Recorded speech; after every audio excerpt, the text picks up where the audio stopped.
하나님 말씀 마가복음 8장 1절에서 10절까지인데요. 이제 봉독하지 않고 저와 여러분이 한 절씩 교독하겠습니다. 2월 첫 주부터는 이제 한 분씩 인도를 해 주실 겁니다. 주님의 말씀을 우리가 받들고 읽겠습니다. 그런 마음으로 봉독하듯이 주님의 말씀을 읽어보겠습니다. 마가복음 8장 1절부터 10절까지입니다. 그 무렵에 또 큰 무리가 있어 먹을 것이 없는지라 예수께서 제자들을 불러 이르시되 불쌍히 여기노라. 그들이 나와 함께 있은지 이미 사흘이 지났으나 먹을 것이 없도다. 만일 내가 그들을 굶겨 집으로 보내면 그들이 기진하리라. 그 중에는 멀리서 온 사람들도 있느니라. 이 광야 어디서 떡을 얻어 이 사람들로 배부르게 할 수 있으리까? 예수께서 물으시되 너희에게 떡 몇 개나 있느냐? 이르되 7이로소이다 하거늘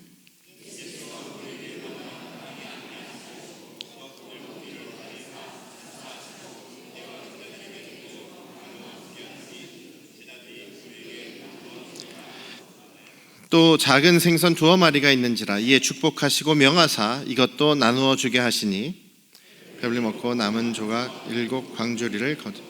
사람은 약 4,000명이었더라. 예수께서 그들을 흩어 보내시고 배에 오르사 달마누다 지방으로 가시니라. 아멘. 할렐루야. 네, 우리 아버지 하나님의 크신 그 은혜와 그 변함없으신 사랑이 또 여러분과 여러분 가정에 충만하시기를 주님의 이름으로 축원합니다. 성경에서 제가 자주 말씀드리지만 같은 말이 반복될 때, 같은 구절이 반복될 때 그런 구절들이 있죠. 그런 구절들은 굉장히 강조하는 겁니다. 중요하기 때문에 다시 반복하는 겁니다. 이렇게 말씀드린 적이 있을 것입니다.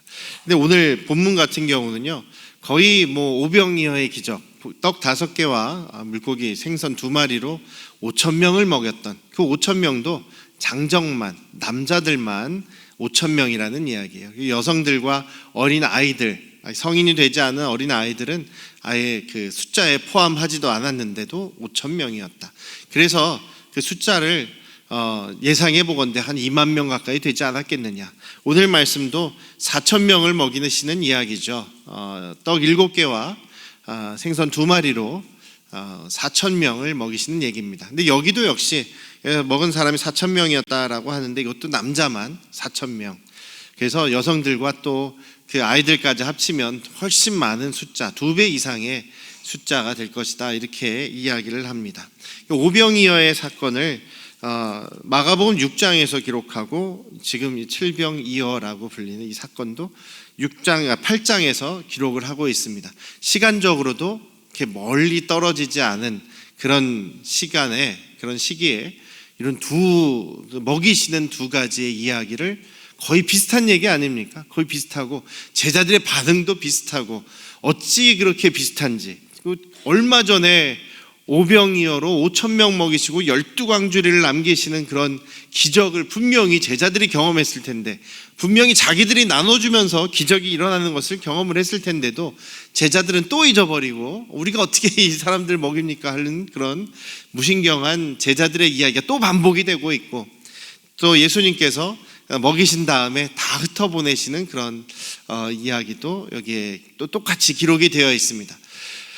그래서 예수님의 그 삶을, 또 예수님의 사역을, 또 예수님의 구원의 역사를 기록한 복음서가 이제 마태, 마가, 누가, 요한 4개의 성경책으로 구성되어 있는데, 그 중에서 오병이어의 기적 사건은 5,000명 이상을 먹이시는 사건은 마태, 마가, 누가, 요한복음에 다 기록이 되어 있어요. 공통적으로 그 말씀을 다 기록을 하고 있습니다만, 이 4,000명을 먹이시는 이 칠병이어의 기적의 이야기는 마태복음하고 마가복음에 기록이 되어 있습니다.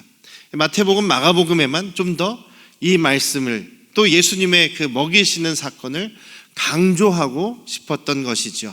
특별히 그 마가복음은요, 예수님께서 이 땅에 오신 목적을 정말 종이 되어서 섬기시는, 우리 인간들을 위해서 자기의 생명까지 주시고 계속해서 섬기시는 그런 모습이 강조가 되고 있습니다. 그래서 마가복음을 종의 복음이다라고 이렇게 신학자들이 이야기도 하는 것이죠.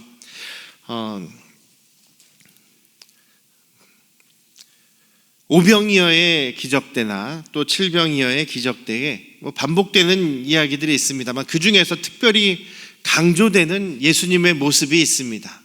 무엇이냐면 예수님께서 저 많은 사람들, 저 큰 무리의 사람들을 어떻게 바라보시느냐라는 것이죠.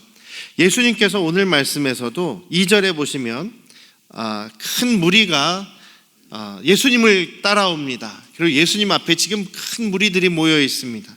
그 무리들을 바라보시면서 제자들에게 하시는 말씀이 2절에 있죠. 내가 저 무리를 불쌍히 여긴다. 내가 저 무리들을, 저 많은 사람들을 긍휼히 여긴다라는 말씀을 하십니다. 긍휼히 여긴다, 불쌍히 여긴다. 저들이 지금 나와 함께 있은 지 3일이다. 그러나 먹을 것이 저들이 없구나. 너희들이 좀 먹을 것을 줬으면 좋겠다. 이렇게 말씀하시죠. 오병이어 때도 마찬가지입니다. 예수님께로 많은 사람들이, 많은 병자와 많은 가난한 사람들, 많은 또 힘들어하는 사람들이 예수님께로 모여듭니다. 그 무리들을 보시고 예수님께서 마치 목자가 없는 양들 같구나, 저들을 이끌어줄 사람도 없구나, 저들에게 긍휼을 베풀 사람이 없구나라고 안타까워하시면서 그들을 불쌍히 여기셨다, 그들을 긍휼한 눈으로 바라보셨다라는 것이 마가복음 6장에도 기록되어 있는 오병이어의 말씀에서 주시는 이야기입니다. 예수님께서 긍휼히 여기시고 불쌍히 여기시는 마음으로 그 모든 사람들을 바라보셨다라는 것이죠.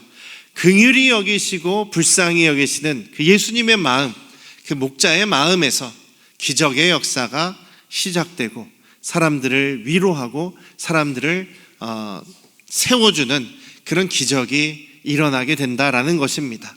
어떻습니까? 여러분들이 이제 다른 사람들을 위해서 기도해 주잖아요. 중보기도 합니다. 중보기도 하실 때 여러분들이 좀 더 애정을 갖고 있는 사람, 좀 더 긍휼히 여기는 사람이 있죠. 어떤 사람들을 위해서는 기도하라고 해도 기도가 잘 안 될 때가 있어요. 이렇게 얘기하시는 분들이 있어요. 그런 경우는 관계가 별로 가깝지 않을 때, 그 사람에 대해서 잘 모를 때, 그럴 때는 기도하기가 쉽지 않지 않습니까? 저는 그 말씀 굉장히 좋아하는데요. 그 중풍병자, 젊은 나이인데 중풍병자 걸린 사람을 4명의 친구들이 그 사람을 누워있는 침 상태로 들고 예수님께로 오지 않습니까? 예수님께로 들고 왔는데 사람들이 예수님 집에 가득 차 있고 주변에도 사람들이 너무 많아가지고 예수님 앞에 가까이 이 사람을 침 상태 데려갈 수가 없는 거예요. 그래서 2층으로 올라가서 아예 지붕으로 올라가서 지붕을 뜯어내고, 지붕이야 그때 무슨 단단한 것이 아니라 나뭇가지, 종려나무 가지들로 이렇게 얼기설기 얽혀 있었으니까 그걸 뜯어내고 예수님께로 침상채 이렇게 내려보냈을 때 예수님께서 불쌍히 여기시면서 하시는 말씀이, 내가 저들의 기도를 들으시고 너희들의 기도가, 너희들의 마음이, 너희들이 이 친구에 대한 사랑이 저를 구원하였다. 그리고 그 사람을 낫게 해주는 것을 저희들이 알고 있지 않습니까? 내가 사랑하는 친구를 위해서, 혹은 내가 사랑하는 가족을 위해서, 내가 정말 긍휼히 여기는 사람을 위해서 중보하고 기도할 때 주님께서 더 크게, 혹은 놀라우신 은혜와 기적의 역사로 함께 하실 줄 믿습니다.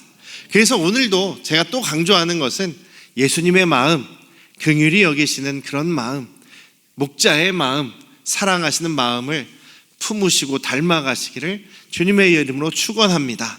그 옆에 계신 분들을 볼 때 우리가 더 친해져야 되고 더 서로 알아가야 합니다. 그래서 그럴 때 우리가 더 마음을 쏟아 기도할 수 있게 되죠. 마음을 쏟아 중보할 수 있습니다. 그래서 우리가 기관 모임도 합니다만 또 우리가 또 작은 교회 모임을 해야 되는 이유는, 우리가 좀 더 작은, 올해는 좀 더 작은 모임이 될 것 같은데 가까워지고 가까운 사람을 위해서 마음을 쏟고 기도하고 서로 중보하기 위해서 이 모임을 계속 해나가야 하는 것이죠.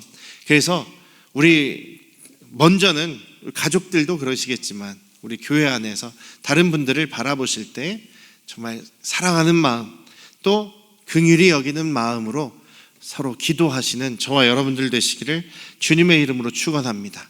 상대방에 대해서 긍휼히 여기는 마음, 그런 불쌍히 여기는 마음이 있을 때에 그 사람을 향한 참된 위로의 마음이 생기게 되고, 그리고 그렇게 그 마음으로 격려할 때 또 상대방도 위로와 힘을 얻게 되는 그런 경우들을 저희가 많이 볼 수가 있습니다. 저는 뭐 연예인들 별로 안 좋아하고 연예인들 별로 이렇게 우상시하지도 않습니다. 쫓아다니지도 않고, TV도 요즘 거의 안 보는데요. 저희 아들이 막 저를 막 이렇게 뭐라 그러죠? 막 붙잡으면서 이건 꼭 봐야 된다고. 이번에 결승전은 꼭 봐야 된다. 무슨 결승전이냐면 싱어게인이라는 그런 경연 프로그램이에요. 경연. 무명 가수들이 그 오디션 경연 프로그램을 통해서 다시 한번 자기를 세상에 알리고 또 이제 가수로서 다시 한번 이제 활동할 수 있는 기회를 얻게 되는 기회거든요. 뭐 1등한 상금이 3억이다 이게 중요한 게 아니라, 이 사람들은 옛날에 유명했었으나 혹은 뭐 노래가 한번 히트를 쳤었으나 사람들에게 금방 잊혀져 버려서 음악을 하고 그 가수를 하면서도 굉장히 사람들에게 주목받지 못하는 그런 뭐 안타까운 사연들이 참 많아요. 그래서 저는 이게 그런 경연이나 오디션 프로그램을 잘 보지도 않습니다. 막 뭐 마음이 졸이고 하는 거 별로 안 좋아하거든요.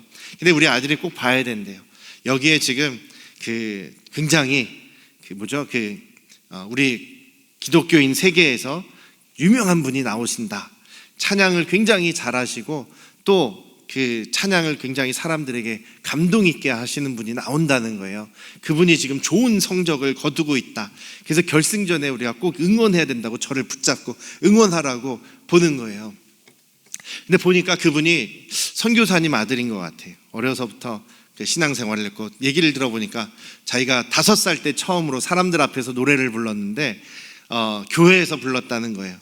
선생님 감사합니다라는 그런 동요를 불렀는데, 그 동요를 부르고 나서 어떤 선생님이 찾아와가지고 너 때문에 울었다, 네 노래를 듣고 내가 눈물을 흘렸다라는 얘기를 들은 다음부터 자기가 사람들에게 감동을 주는, 사람들을 위로하는 그런 노래를 불러야겠다. 어린 시절부터 그런 생각을 가졌다는 거예요. 그래서 가수가 되었는데, 물론 별로 눈에 띄지는 않습니다. 세상적으로는 이제 인지도가 높지도 않았던 분이지만 가끔 가다가 이렇게 영상을 보면 찬양하는 그런 예배 현장에서 예배 인도도 하시고 하는 모습이 굉장히 또 은혜로운 그런 분이더라고요.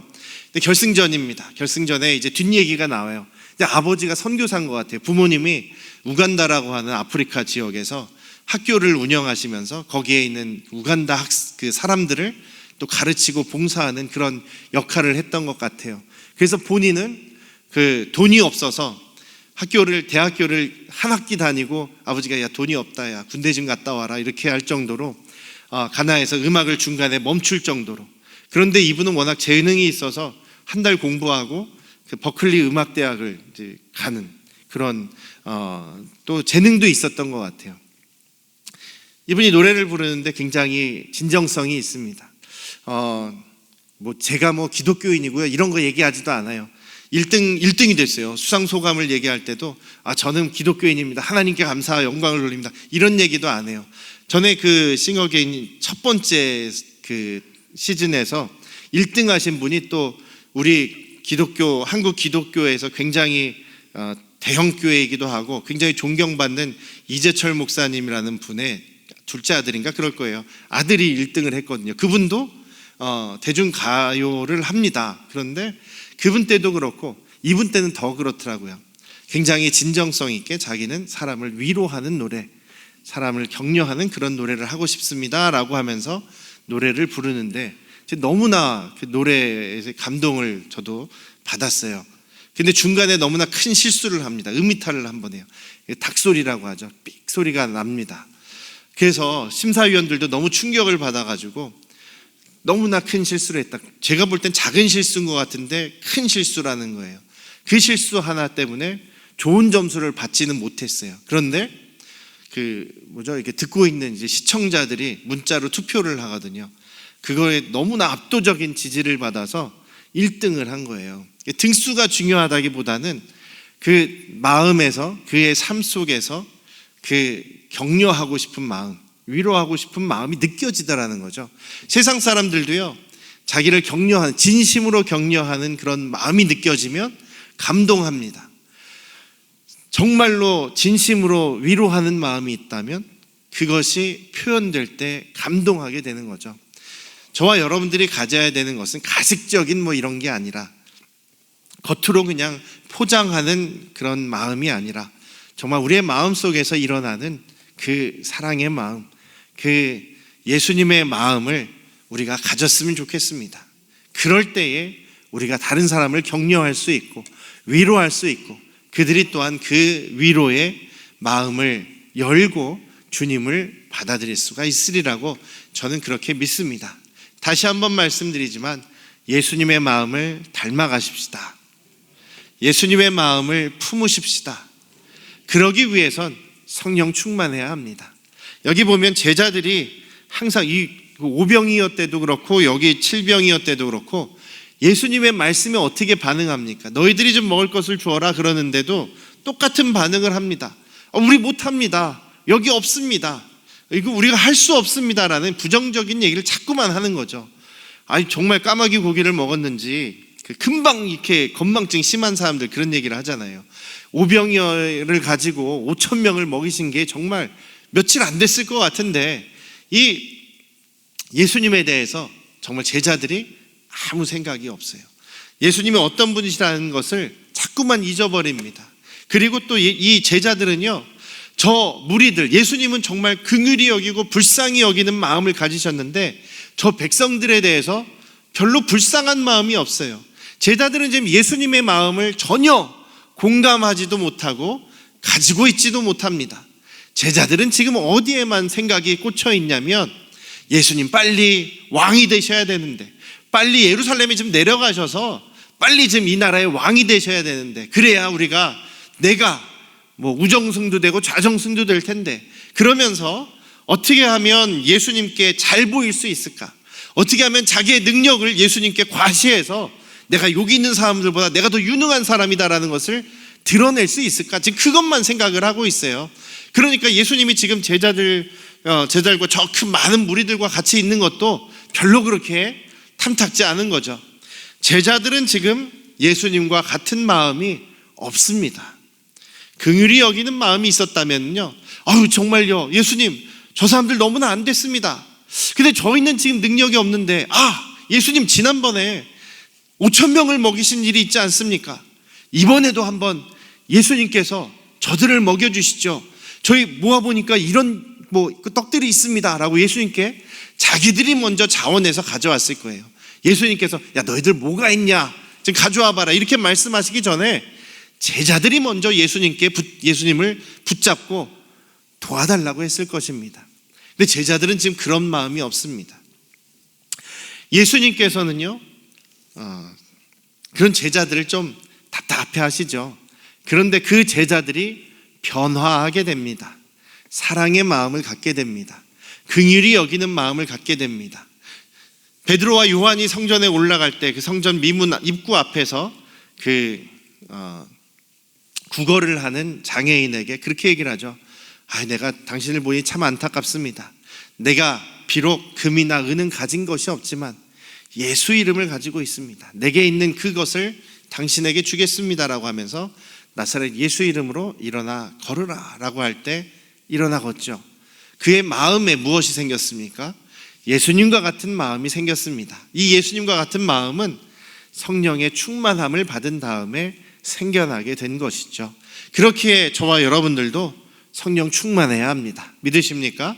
성령 충만해야 합니다. 성령 충만하다는 것이 막 능력 행하고 방언하고 막 예언하고 막 손을 얹으면 병이 낫고 이런 걸 얘기하는 게 아닙니다. 주님의 은사의 가장 기본은 사랑이라고 했습니다. 사랑의 마음이 생겨난다는 얘기입니다. 성령이 충만하게 될 때 우리 주님의 마음으로 충만하게 된다는 것이죠. 다시 한번 우리 한번 따라 해볼까요? 예수님의 마음을 품고 싶습니다. 예수님의 마음을 담기를 원합니다. 성령이여 제 안에서 역사하시옵소서.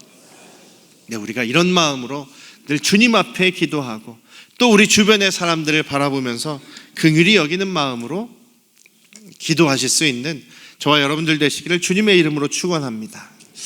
그런데 예수님께서는요, 그 기적을 베푸시고 난 다음에 그냥 떠나보내세요.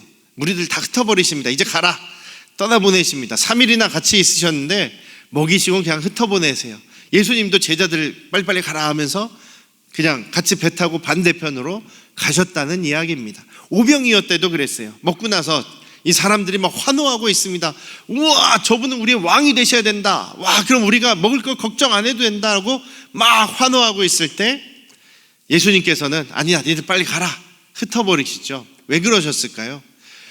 예수님의 사역의 근본적인 목적은 먹이는 일에, 이렇게 음식을 먹이는 일에 있지는 않았기 때문입니다. 예수님께서 이 사람들을 불쌍히 여기셨는데 불쌍히 여기자마자 바로 밥을 주시고 바로 먹을 것을 주신 것은 아니었어요. 여기도 제자들에게 하시는 말씀이 뭐냐면, 내가 저 사람들이 불쌍히 여긴다. 저들이 이미 나와 3일이나 있었지만 먹을 것이 없구나. 그냥 돌려보내면 안 되겠다라고 말씀하십니다. 3일 동안이나 이미 같이 있었다는 겁니다. 뭐 하고 있었습니까? 예수님 앞에 나온 사람들이 예수님과 3일 동안 뭐 하고 있었겠습니까? 예수님의 말씀을 들은 거죠. 예수님의 말씀, 하나님 나라의 복음을, 하나님이 어떤 분이신가, 하나님 나라가 무엇인가, 너의 죄인을 어떻게 해결할 것인가, 이런 얘기들을 지금 3일간, 어떻게 보면 부흥회를 막 3일간 하신 거예요. 말씀 사경회를 3일간 지금 연속으로 하고 계신 겁니다.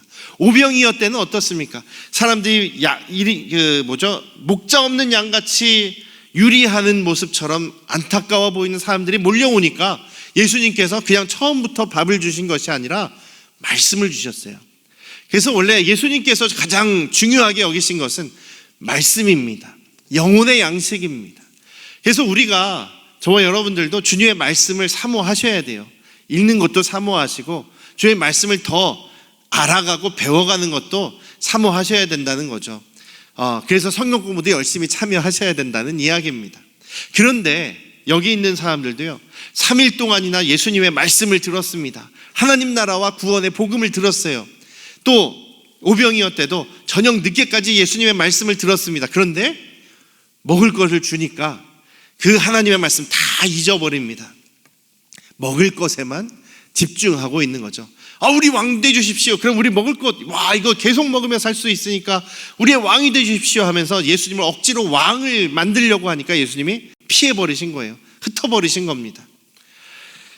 그러면서 예수님께서는 죄의 문제를 해결하시기 위해서, 십자가를 지시기 위해서, 우리를 위해 죽으시기 위해서 그 희생의 길을 걸어가셨던 것을 우리가 알 수 있습니다.